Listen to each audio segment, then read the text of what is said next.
Subscribe करें हमारा official YouTube channel और बेल आइकन दबाकर पाएं सभी नोटिफिकेशन। नमस्कार, एमएचएन प्राइम देख रहे हैं आप। मैं हूं आपके साथ वरुण गोयल। बात कर लेते हैं हरियाणा के आंकड़ों की। आपको बता दें, हरियाणा में जो इस वक्त स्थिति है वो आंकड़े बढ़ रहे हैं। ऐसे में हरियाणा में कोरोना संक्रमण को लेकर सरकार ने किस तरीके से उसे हैंडल किया है, ये हम समझने की कोशिश कर रहे हैं। प्रदेश में कोरोना का आंकड़ा 6000 के नज़दीक पहुंचता नजर आ रहा है। प्रदेश में लगभग हर जिले में नंबर्स दिखाई दिए हैं। रिकवरी रेट में फिर से सुधार हुआ है और रिकवरी रेट 40% के आसपास वापस लौटा है। फिलहाल सबसे ज़्यादा मामले गुरुग्राम, फरीदाबाद, सोनीपत और रोहतक से आए हैं और ये चारों जिले कोरोना के सेंटर बने हुए हैं। हर रोज इन जिलों से आंकड़े सामने आ रहे हैं। अकेले गुरुग्राम में 2500 से ज़्यादा मामले सामने आ चुके हैं। वहीं फरीदाबाद में ज़्यादा मौतें हुई हैं। पिछले 10 दिनों से रोहतक में भी कोरोना ने तेजी से अपने पैर पसारे हैं। अब ये समझने की बात है कि प्रदेश में रिकवरी रेशियो एक टाइम बहुत ज़्यादा था, पूरे देश में सबसे ज़्यादा था, फिर कम हुआ, अब फिर बेहतर हो रहा है। गृह मंत्री कह चुके हैं कि जरूरत पड़ने पर एक बार फिर से प्रदेश के बॉर्डर सील किए जा सकते हैं। दो खास मेहमान हमारे साथ जुड़ गए। रमणीक मान भारतीय जनता पार्टी से, केवल ढींगरा हमारे साथ जुड़ गए कांग्रेस से। आप दोनों का बहुत बहुत स्वागत है। सबसे पहले ढींगरा साहब, आप ही से शुरू करते हैं। हम अगर बात करें दिल्ली से, अगर कंपैरिजन करें या अगल बगल में देखें, तो हरियाणा ने अब तक किस तरीके से कोरोना को हैंडल किया है आपके हिसाब से? देखिए, जहां तक हरियाणा की बात है तो इससे पहले पूरे देश की स्थिति को देखना बड़ा जरूरी है, क्योंकि जो टोटल हमारा भारत है उसमें सबसे बड़ी बात ये रही कि वहां से WHO की रिपोर्ट जो है ICMR के थ्रू जो है पूरे इंडिया के साथ काम होना था, उसमें जहां तक देखिए आप, जनवरी में जो फर्स्ट केस इंडिया में आया था और मार्च 25 को 657 केस जो है इंडिया के अंदर आ चुके थे, जहां हमारा देश जो है लॉकडाउन किया गया। दैट इज फर्स्ट लॉकडाउन जो हुआ। उसके बाद सेकंड, उसके बाद थर्ड, उसके बाद फोर्थ और उसके बाद फिफ्थ लॉकडाउन हुआ। तो हमें हासिल क्या हुआ? आंकड़े तो जो है वो आज की डेट में 2,87,000 हो गए पूरे देश के और 8113 डेथ हो चुकी। हमें थाली बजाने से क्या लाभ हुआ, हमें दिया जलाने से क्या लाभ हुआ? आई थिंक कोई लाभ नहीं हुआ। जहां तक बात है हरियाणा की, अब हरियाणा का अगर देखा जाए तो आप अगर उस स्थिति को कंट्रोल करते, उस रेशो को अगर कंट्रोल करते, तो मुझे लगता है कि देश की स्थिति जो है वो संभलती, जिससे हरियाणा की स्थिति भी संभलती। आई थिंक जिस तरीके से इन्होंने देश की स्थिति ना संभाल पाए, क्योंकि जो पहला लॉकडाउन हुआ था वो 657 केस के बाद किया गया और जब पांचवा जब अनलॉक किया गया तो करीबन जो है 1,90,535 केस थे। आज 2,87,000 केस हो गए। तो ये बढ़ते हुए सिस्टम के अंदर चल रहा है, जबकि अदर कंट्रियों ने जो सिस्टम लिया वो एक तरह से ऐसा था कि लॉकडाउन जब हुआ वो चढ़ते मैं माफी चाहता हूं, रोकना नहीं चाह रहा था बीच में आपको, क्योंकि बात हमने आज हरियाणा की करनी है। फिर भी आपने अदर कंट्रीज का जिक्र किया। मैं एक छोटी सी बात ऐड कर दूं इसमें, उसके बाद आपने आज इसको ऐसे लेना है जैसे लीजिएगा। जितने मामले भारत में उतने ही मामले स्पेन में हैं। स्पेन में मरने वालों का आंकड़ा 27,000 से ऊपर है और इटली में 2,35,000 केस है और मरने वालों का आंकड़ा 34,000 के ऊपर है। अब लॉकडाउन से क्या हासिल हुआ ये अलग इशू हो सकता है, लेकिन बात हम हरियाणा की कर रहे थे। रमणीक मान साहब, हरियाणा ने किस तरह टैकल किया, जरा समझाइए।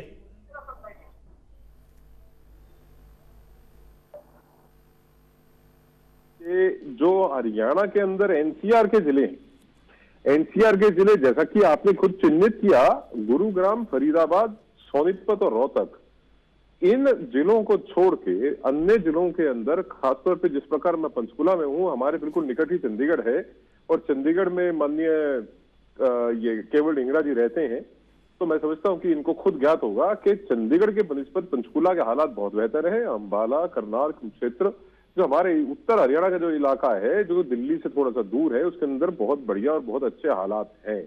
जिस प्रकार से माननीय मुख्यमंत्री जी ने और माननीय स्वास्थ्य मंत्री जी ने जो समय के साथ साथ निर्णय लिए, और मैं समझता हूं कि मीडिया के माध्यम से जनता के साथ मुखातिब भी होते रहे, हरियाणा आज के माध्यम से हो, चाहे नियमित प्रेस कॉन्फ्रेंसेस और प्रेस ब्रीफिंग्स के माध्यम से हो, या नियमित जो विभिन्न डिपार्टमेंट है, विभाग हैं, उनकी बैठकें लेने का काम हो, तो हरियाणा सरकार इसको लेके सजग भी रही, सक्रिय भी रही, और जिसको हम अंग्रेजी में कहते हैं अहेड एंड अबव, और हम लोग इसमें आगे भी रहे और ऊपर भी रहे, और हर वो संभव प्रयास किया गया जिसके माध्यम से जनता की या सामान्य जन के जीवन को जितना कम डिस्टर्ब किया जा सके उतना कम डिस्टर्ब करते हुए उनके जीवन की रक्षा की जाए। इस ग्लोबल पैंडेमिक कोरोना कोविड-19 से समाज में लोगों को बचाया जाए। जहां पे कहीं पे केस आया उस क्षेत्र को कंटेनमेंट जोन डिक्लेयर करने के बाद पूरा जो एक प्रोसेस है उसको सेट करके किया। उसके अंदर ड्यूटी मजिस्ट्रेट्स अपॉइंटेड है हर एक क्षेत्र के लिए, हर एक क्षेत्र के लिए वहां पे जिम्मेवार अधिकारी हैं, और समाज का भी इसके अंदर पूरा सहयोग मिल रहा है। और मैं समझता हूं कि हरियाणा, जैसा कि आपने खुद चिन्हित किया कि एक समय पे कोरोना की लड़ाई में रिकवरी के अंदर नंबर 1 पे था, वो हम डिप करके हमारा रिकवरी रेट 30 के आसपास आ गया था, वो जब पुनः 40 को क्रॉस कर गया है, ये 40 के आसपास है, we are hovering somewhere around there. तो कुछ हमारे पास जो केसेस आए हैं वो अन्य स्टेट से जो लोग आए हैं उनके माध्यम से आया है, बट जो कंटेनमेंट किया है हमने with in the state, containment zone की बात नहीं कर रहा हूं मैं, तो कंटेनमेंट ऑफ द वायरस की बात कर रहा हूं, विद इन आवर स्टेट, वो बहुत इफेक्टिव किया है। अच्छा, इसके अंदर दिलचस्प चीज ये है वरुण भाई कि अगर हम अन्य विदेशों की अगर हम बात करें, उनके साथ कंपैरेटिव एनालिसिस करें, तो आप कोई भी ऐसा मुल्क हो उठा के देख लीजिए। अब चाइना से तो आप ये मान नहीं सकते क्योंकि वो कम्युनिस्ट रिजीम है, उनका तो सारा जो एडमिनिस्ट्रेशन और प्रोपागेंडा के ऊपर होता है, वहां से सही आंकड़े आने का हमारे पास कोई ऐसा हमारे पास मैकेनिज्म नहीं है। पर अगर भारत की कुल आबादी 130 करोड़ की आबादी को यूरोप, यूएस और सब उन देशों के साथ मिला के देख लिया जाए, तो आप ये जानेंगे कि जो चाहे हमारे देश के अंदर लॉकडाउन हुआ हो, चाहे हमारे प्रदेश के अंदर लॉकडाउन हुआ हो, वो बहुत इफेक्टिव रहा हो। प्रदेश की यही यदि बात कर लें तो हम एनसीआर यानी कि दिल्ली जो है, जो नेशनल कैपिटल रीजन है, उसके साथ अगर हम अपना कंपैरेटिव एनालिसिस करें, क्वा आर पॉपुलेशन, क्वा आर इन्फेक्शन, क्वा आर रिकवरी रेट, या क्वा डेथ परसेंटेज। थाली बजाने से और दिया जलाने से क्या मिला?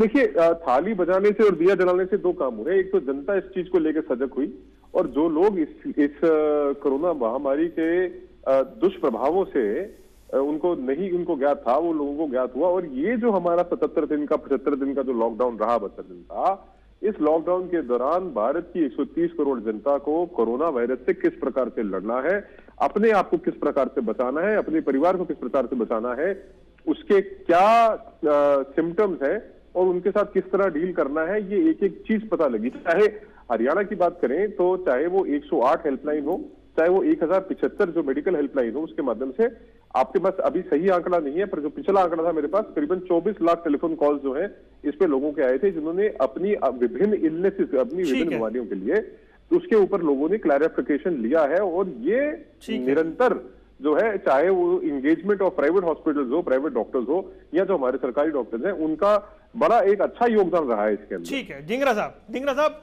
बात हरियाणा की करेंगे। वो कह रहे हैं कि थाली बजाने से, दिया जलाने से लोग अवेयर तो हुए, जागरूक हुए। इस सरकार ने सारे पेंडेमिक को एक तरह से इंडिया में पूरा टोटल फेल हुआ।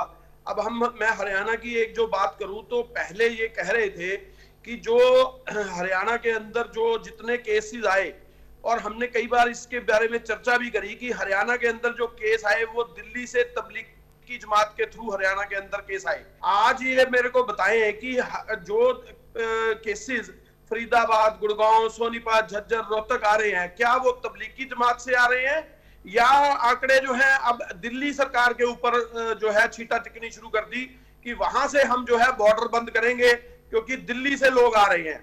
तो अब वो दिल्ली में जो है वो सारे तबलीग की जमात के लोग हरियाणा में आ रहे हैं या दूसरे? ये मान साहब को क्लियर करना चाहिए। असल में जो लोग हरियाणा के हैं या दिल्ली के हैं या पूरे देश के हैं, वो सारे हमारे भारतीय हैं। ये सारी चीज को बांटने में लग गए। चलिए ढींगरा साहब, राजस्थान ने हरियाणा से लगते हुए सारे बॉर्डर सील कर दिए। ढींगरा साहब, राजस्थान ने हरियाणा से लगते हुए बॉर्डर सील कर दिए, वहां किसकी सरकार है सर? वरुण जी, ऐसा है, मैं आपको वही चीज कह रहा था। राजस्थान ने बॉर्डर सील नहीं किए, सबसे पहले बॉर्डर सील किए जो केजरीवाल ने, उसके बाद बॉर्डर सील किए हरियाणा के अनिल विज जो हमारे महान मंत्री हैं, होम मिनिस्टर हैं, उन्होंने करवाए हरियाणा के बॉर्डर सील। उसके बाद आप राजस्थान की बात कीजिए, क्योंकि हमारी जो रेशो है नहीं तो ज्यादातर राजस्थान जो है, आपके हिसाब से रेशो ठीक कर रहा है या दिल्ली गलत के कर रहा साथ लगती है। चलिए छोड़िए, बाकियों ने गलती की, देखिए, राजस्थान ठीक कर रहा है गलत कर रहा है? नहीं, मैं आपको ये कहना चाहता हूं, भारतवर्ष में टोटल लॉकडाउन फेल हुआ। लॉकडाउन फेल इसलिए हुआ क्योंकि मैं जो पहली फर्स्ट बात आपको बता रहा था, शायद वो मान साहब ने भी नहीं सुनी और इसके ऊपर हमने जोर भी नहीं दिया। मैं आपको यही कहना चाहता हूं, पेंडेमिक पूरे इंडिया में है और हरियाणा उसका एक पार्ट है। जहां तक हरियाणा और दिल्ली की बात है, तो आपस में लड़ाई करके, आपस में द्वेष पैदा करके आप पेंडेमिक पे सफलता नहीं पा सकते। आप लोग सफलता तब पा सकते हैं जब आप पूरे देश को साथ लेके चले। उसमें हरियाणा, पंजाब, दिल्ली करना जो है ये गलत है।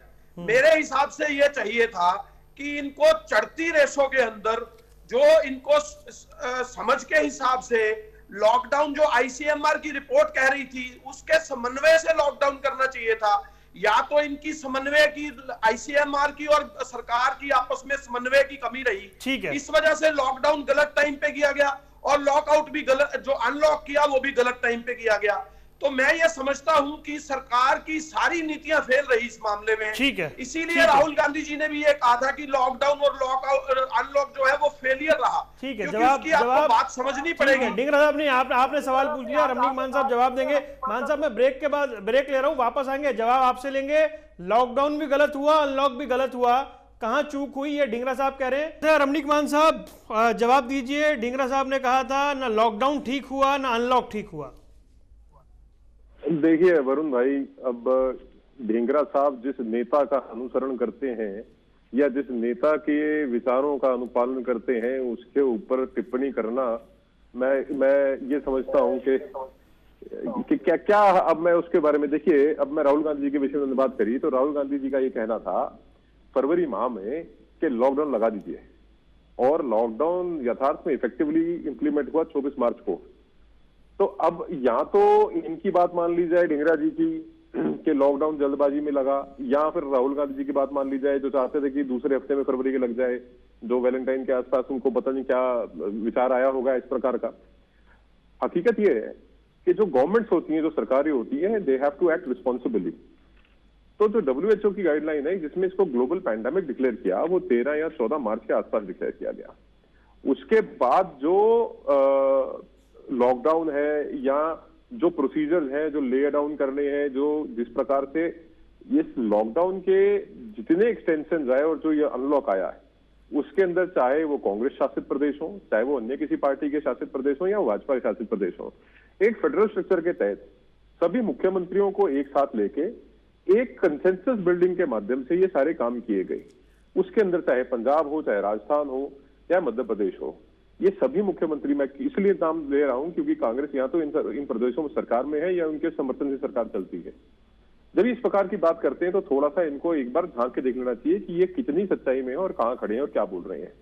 दूसरी बात, इन्होंने बात करी तबलीगी जमात की, तो मैं आपके माध्यम से बड़ी जिम्मेवारी से कह देना चाहता हूं कि तबलीगी जमात के जो अटेंडीज हैं वो डायरेक्टली रिस्पॉन्सिबल हैं पूरे भारत के कई प्रदेशों में इस ग्लोबल पैंडेमिक कोरोना वायरस को पहुंचाने के लिए, और जो क्रिमिनल लाइबिलिटी है तबलीगी जमात की वो इरेज नहीं की जा सकती और उनको इससे एब्सॉल्व नहीं किया जा सकता। आने वाले समय में उसके लिए they will be held liable and responsible.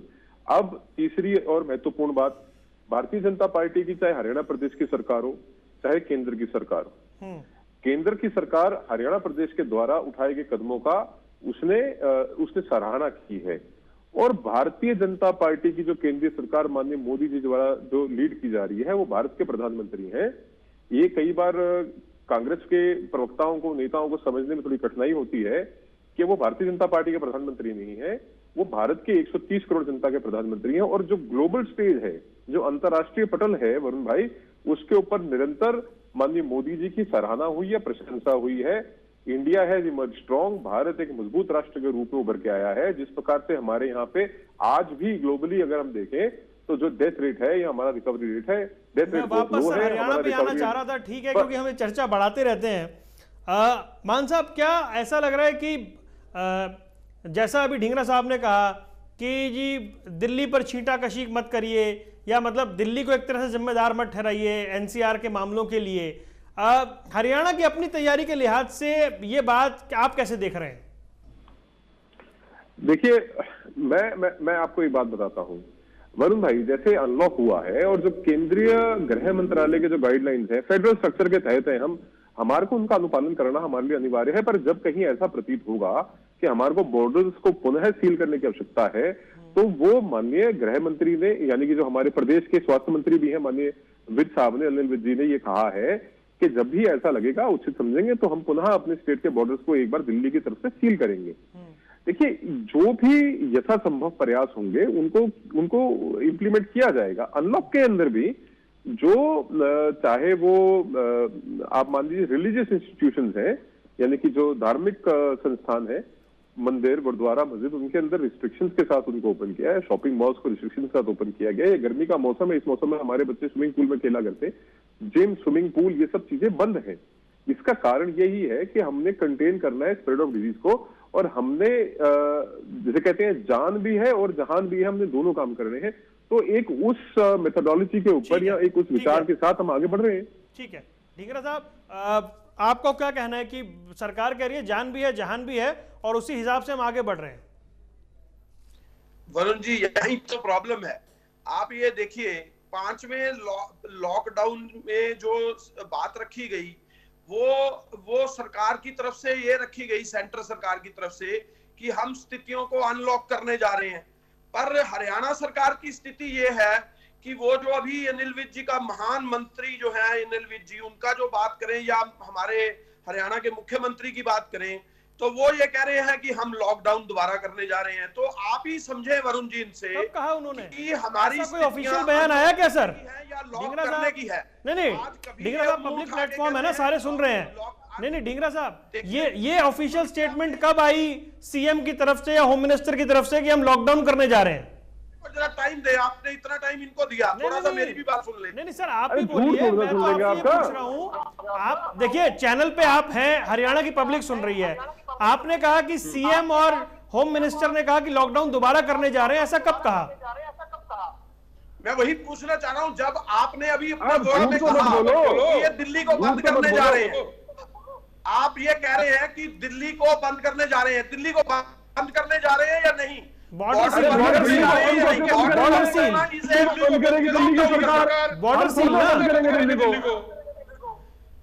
Varun ji, मुझे एक बात समझाएं, इनसे जरा पूछें कि आप जब बॉर्डर बंद करते हैं उसको हम लॉकडाउन में माने या बॉर्डर बंद करने को हम अनलॉक में माने? पहले तो ये पूछे आप इनसे। नहीं सर, मैं जो समझ पाया कि राज्यों को अधिकार दिए गए थे कि आपको लगता है परिस्थिति खराब हो रही है तो अपना बॉर्डर सील कर सकते हैं। हाँ वरुण भाई, मेरे को उत्तर देने दीजिए। सुनिए केवल जी आपने प्रश्न पूछा, आप उत्तर लीजिए। सुनिए भाई प्लीज, मेरा निवेदन है, मैं उत्तर ही दे रहा हूँ। सुनिए, पहले मेरी बात सुने, चले ढींगरा साहब मान साहब आऊंगा मैं आपके पास। हाँ जी ढींगरा साहब बोले। वरुण जी सवाल सुन ले पहले। हाँ बोले आप। बात ये है कि ये कंफ्यूज्ड गवर्नमेंट है। पहले हमारी सेंटर की सरकार ने ये कहा कि आप थाली बजाइए, कोरोना खत्म हो जाएगा। उसके बाद कहा दिया जलाइए, कोरोना खत्म हो जाएगा। ना थाली बजाने से कोरोना खत्म हुआ, ना दिया जलाने से कोरोना खत्म हो जाएगा। उसके बाद एक मिनट सुनिए ना। उसके बाद इन्होंने ये कहा कि जो स्टेटें हैं वो खुद ही फैसला कर लें उन्होंने क्या करना है। अब ये बताएं कि आईसीएमआर के थ्रू माने या स्टेट को माने या अपना शहर को माने या अपने गांव को माने, ये कोई समझ में नहीं पा रहा। कोई कुछ कह रहा है, कोई कुछ कह रहा है। जो नेता हैं, प्रवक्ता हैं, अब प्रवक्ता अपनी बात कह जाते हैं, इनके जो मंत्री हैं और वो कुछ अपनी बात कहते हैं, जो हमारे प्रधानमंत्री हैं वो कुछ और बात कह रहे हैं, जो हमारा आईसीएमआर है वो कुछ और बात कह रहा है। तो किसकी माने? ये कंफ्यूजिंग सारी स्थिति है। ठीक है मान साहब, चलो मान साहब रिप्लाई करेंगे सर। यही नहीं समझ में आ पा रहा। अब रिप्लाई ले लूं मैं, सही है अब तो जवाब ले लूं मैं। मान साहब बोलिए। देखिए, मैं समझता हूं वरुण भाई, ये मूर्खता की पराकाष्ठा आपके चैनल के माध्यम से आज समस्त भारत ने देख ली होगी।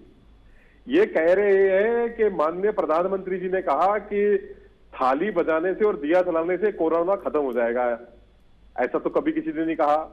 मैं नहीं समझता कि किसी ने कहा हो। अगर कहा हो तो अब निकाल के दिखा दीजिए। दूसरा, इन्होंने कहा कि माननीय स्वास्थ्य मंत्री और मुख्यमंत्री कह रहे हैं कि हम पुनः लॉकडाउन लगा देंगे।